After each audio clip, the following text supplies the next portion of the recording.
tous et bienvenue sur la carte du ciel du 26 mai 2018. Durant la journée, pour ceux qui ont beau, bien sûr, vous pourrez observer le soleil avec l'activité solaire du jour qui doit être plus ou moins actif.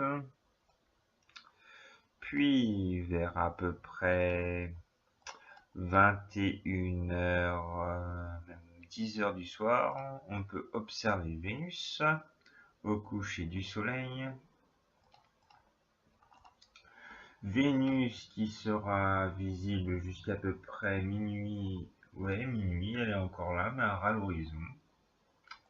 Après, bien sûr, je vous conseille de observer les astres qui sont à l'ouest, au nord-ouest avant, comme la nébuleuse trompe d'éléphant, amas du cœur brisé, les doubles amas, tout ce qui est avec Vénus au nord-ouest, en astre ou en pas planète avec Vénus, mais en astre ou en galaxie, observez-le avant, parce que ces astres-là vont disparaître après. Après, je vous conseille d'observer la Lune. Pour ceux qui n'ont pas d'orage, bien sûr, ou qui n'ont pas de précipitation, parce qu'on ne peut pas observer la Lune quand il fait mauvais. On n'a pas encore d'aspirateur des nuages LOL pour l'astronomie, ça n'existe pas. Heureusement encore, parce que sinon ce serait nous qui ferait le temps et déjà que le temps est bien déréglé, ce serait pas... Voilà quoi. Donc la Lune, on voit bien qu'on arrive presque à la pleine Lune. Voilà. Et puis ensuite, on a Jupiter juste à côté. On est pas loin d'une conjonction Lune-Jupiter d'ailleurs. Jupiter, et sur Jupiter, on peut observer la grande tache rouge vers minuit, le 27 mai à minuit. Et ben, vous pouvez observer la grande tache rouge. Voilà.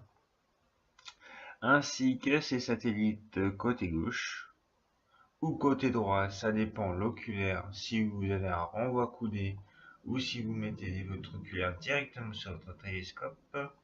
Voilà.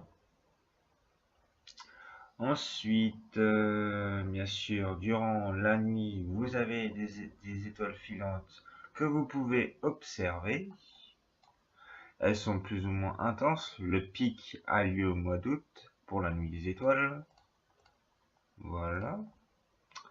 Ensuite, vers à peu près 1h, Saturne se lève, mais je vous conseille de l'observer vers 2-3 heures du matin. C'est là où elle est le mieux pour observer. Mars, quant à elle, est observable à l'horizon dès 2h17 du matin.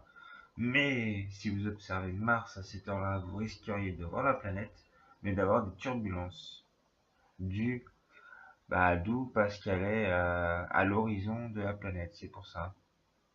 Par contre, si vous l'observez vers à peu près 3h30, 4h, elle sera bien haute dans le ciel et là vous n'aurez pas de turbulence terrestre. Donc vous aurez la planète telle qu'elle est là-bas. Donc à 4h09 du matin, vous avez Mars, Saturne, Jupiter, et la Lune n'est toujours pas couchée. Donc là, vous avez là c'est le Nirvana. Là. Vous avez 1, 2, 3 planètes à observer, plus notre satellite. Et là, on voit bien l'elliptique des planètes avec notre satellite. On voit bien que c'est cette région-là, sud-ouest et sud-est, qui est observable pour les planètes. Voilà. J'espère que vous avez aimé regarder cette carte du ciel et je vous dis tout simplement à demain. Merci à vous tous.